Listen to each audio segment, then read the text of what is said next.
Uy, ganda ng motor na to. So ngayong araw na to, nandito naman tayo ngayon sa may Microbike San Rafael.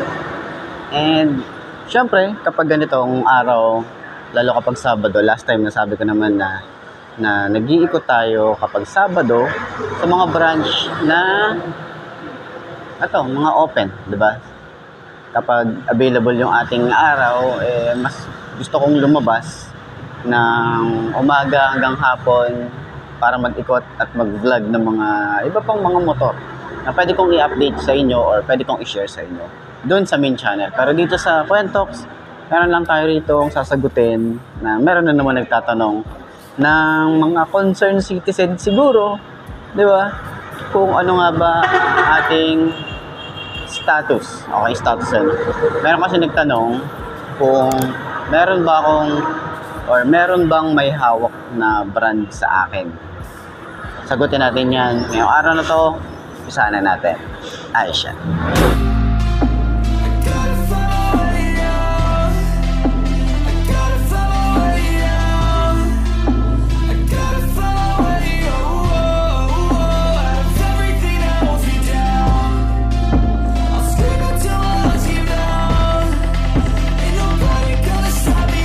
So bago natin sagutin yung tanong na yan, update ko kayo dito sa branch nila na meron tayo dito makikita ng mga brand nyo na motorcycle. Kagaya na itong katabi ko, itong EXO 150i, FI na rin to. Meron sila mga carb type, mga underbone, meron silang 250cc na dirt bike, meron silang 150cc nun, pero walang available dito ngayon. At para naman doon sa mga repo nila, ayan po, napakadami po nilang repo. Baka trip nyo, puntahan nyo na lang dito para at least ma-check nyo yung kanilang mga brand or kanilang motorcycle na available dito. So, ayun, para naman sagutin yung kanilang tanong or nagtatanong dyan kung mayroon bang may brand na hawak sa akin. Ang meron lang hawak sa akin na brand, X-Deal, si Decal Authority. Yan, isa si Decal Authority sa nagtiwala sa atin. Libre yung ating sticker. Sa lahat ng mga nakatanggap ng sticker ko, sa Decal Authority natin yan, pinapaprint at sila yung nagpo-provide niyan, lalo na kapag may mga event na pinupuntahan ang iMark Moto kay main channel.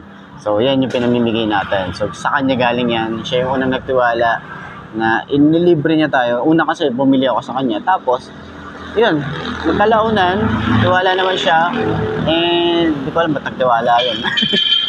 Si Decal Authority, siya na yung nagpo-provide ng ating quality na sticker. So sa lahat ng mga nakatanggap dyan, mga nanghingi, at yung mga hindi ko nabigyan, pasensya na po, ayan. Yan po yung isang brand na nagtiwala sa atin. Pero X-Deal lang naman yan. Hindi naman tayo binabayaran din yan para i-promote yung kanilang brand or kanilang pangalan. Okay? So, ako din naman kasi parang give and take lang din, 'di ba? Binigyan nila ako. Binigyan ko din sila ng 'di ba? Ganun lang naman ako. Wala naman silang bayad yung sa collaboration, wala pa akong ganun. Okay, walang bayad na ganun. So, yung isa pa is yung premium gears. Katulad nito, okay, itong suot ko sa premium gears galing to. Ayan, meron siyang tatak ng iMark Moto. So, pwede rin kayong bumili sa akin or pwede nyo i-PM sa aking Facebook page para sa mga bibili ng ganito at para mapag-usapan natin yung presyo dahil hindi ko kabisado kung magkano nga ba ang presyo nito. Kausapin pa natin si Premium Gears or PG. 'Di ba? Sa presyo baka pagkasunduan natin. Okay? Tapos yung shipping, ayun, pwede naman, nag-ship naman kami ng mga ganito. Or pwede nyo rin makita sa Shopee, Lazada, TikTok yata, meron na rin yata, not sure. Mabili ang ganitong shirt. Ayan, ano yan.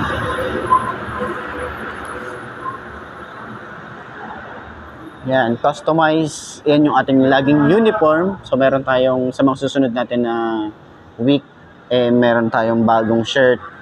Ilalabas din natin yan soon, di ba? Pero magiging available din naman yon sa Premium Gears. Pwede nyo mabili yun. So, yun. Doon naman, X-Deal din. Para kay Premium Gears. ex-deal din naman siya. Kumbaga parang pwede akong kumita nang wala akong nilalabas na pera.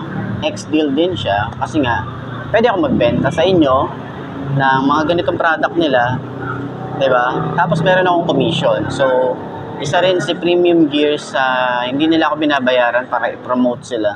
Kumbaga parang yun nga, give and take nga. Yung sinasabi ko na ganun lang yung ating sistema. Pero yung mga brand na nagbabayad talaga, yung kailangan i-promote, wala pang ganun. Okay, so yun yung mga dalawang brand na talagang ka-collaboration natin. Pero last year, ay pag-collab tayo sa tatlong brand kasi yun, MSK Philippines, Sapphire Philippines, tsaka yung isa, kalimutan ko yung isa, Power Tires. Yung namigay tayo ng gulong, namigay tayo ng mga parts. Yan. So, ngayong 2025, di ko sure kung ano nga bang update. Wala pa silang balita. Hindi naman nila ako hawak na brand ambassador sa ano nila. So, sana soon, makuha din nila. Tapos, merong bayad, di ba? Kasi mahirap din naman mag-promote ng parang nagpa-promote ka ng wala. At least itong si Premium Gears tsaka si Decal Authority, meron tayong nakukuha sa kanila na product. At least, ex-deal, kumbaga. So, kumbaga, nakakatulong na tayo sa kanila, nakakatulong din sila sa atin, di ba? So, ayun, yun lang naman. Pero, yung brand na nagpapabayad dati, nagpapabayad sila ng pagre-review or ang una na kong naranasan na nagbayad na i-review. First time yon sa ano pa yun, sobrang tagal na nun, parang 2 years ago, si Motorstar. Ang pina-review nila nun ay ang review nila nun ay yung Easy Ride 150 RS pa yata yun, yung version na yun. Tapos yun sa halagang 5,000. Yan yung 5,000 na pagkasunduan. Marami na rin akong nagawa na content dun sa motor na yon. At syempre parang meron na naman tayong bagong kaalaman. Nakita na naman natin kung ano yung skills natin sa pag-e-edit, tsaka yung mga pumasok sa isip natin, ano nga ba yung pwede natin gawin na marami tayong content na magawa dun sa isang motor na yon. So yun yung una. And then pangalawa, si FKM. Lahat nung nakikita nyo na FKM na test ride natin or yung pinapauwi sa atin, bayad yun. Okay, pero yun, may mga goods and bad comment tayo doon.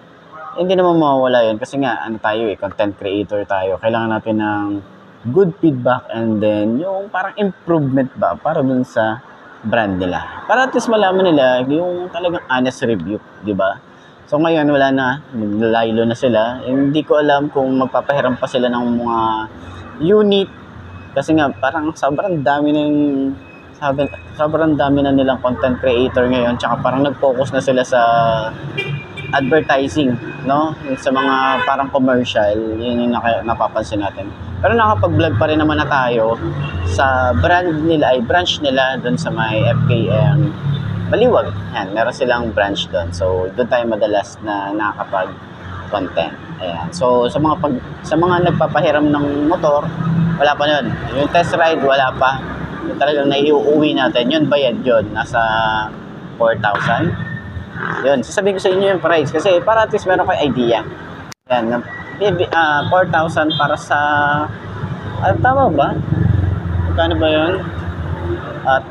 Parang 2.5 dati sa gas. Tapos, kalimutan ko na. Basta parang worth of 4,000 yun eh. Yung 4 or 5,000 yata. Di ako sure, nakalimutan ko. Medyo matagal na rin kasi parang last year na parang January to March nakapag-collaboration tayo sa kanila. Nakakapunta pa nga tayo dun sa warehouse nila. So ngayon parang medyo off-limit na muna sa mga vlogger. Lalo na dun sa mga spoiler na ilalabas nila, katulad sa Makina Moto Show, maglalabas din sila. Hindi ko sure kung ano pang motor. Okay, so sana yung mga ganito rin, sila Microbike, sila Rusi, Motorstar, sila Skygo, makasama dyan sa mga big event na ganyan, diba? Lalo na yung mga nag-launching ng mga bagong motor. Lalo na yearly ginagawa yan, di ba? So, nandiyan tayo. Sa Inside Racing din, meron din tayo dyan. Pupunta rin tayo. Tsaka sa Makina Moto Show, asahan nyo, nandiyan kami. Yung tropang TT Squad. TT Squad din. So, yun lang naman. So, ngayon, tapos na ako mag-vlog dito sa may microbike. Punta naman tayo sa kabila na branch na Mitsubishi. Punta naman din. Ayos.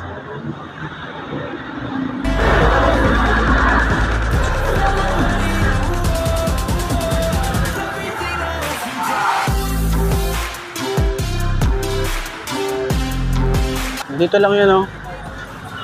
Dito lang sa kabila. Dito lang yan. Tara, samahan niyo ako.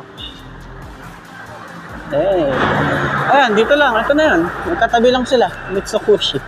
Tapos, ito yung microbike. So, dito naman tayo. Magbablog tayo rito. Okay. Ayos yan.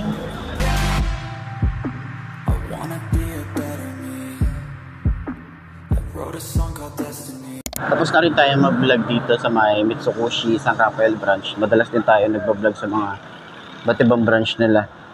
Okay, ulit na natin to. So, ayan, yung makikita nyo naman dito, medyo konti lang yung kanilang stock ngayon. Ano silang mga pang tricycle. Ayan, 150cc, 186, 110, mga pang underbone, tapos yung samurai nila. Okay, so yun lang naman. Sana itong araw na to maging sulit naman. So medyo ang sipag natin mag-vlog ngayon, ano. So anong oras pa lang naman? Anong oras na ba? Oras ngayon ay 12:55. So maaga pa. Ikot pa tayo. Kung saan pa kung saan pa pwedeng mag-vlog. Medyo mainit lang yung panahon. Parang nakakasunog ng balat yung sikat ng araw. So, ngayon, ikot na tayo, no? Paalam na tayo dito. Di pa tayo sa iba at dito ko na rin siguro tatapusin yung ating kwentoks episode natin.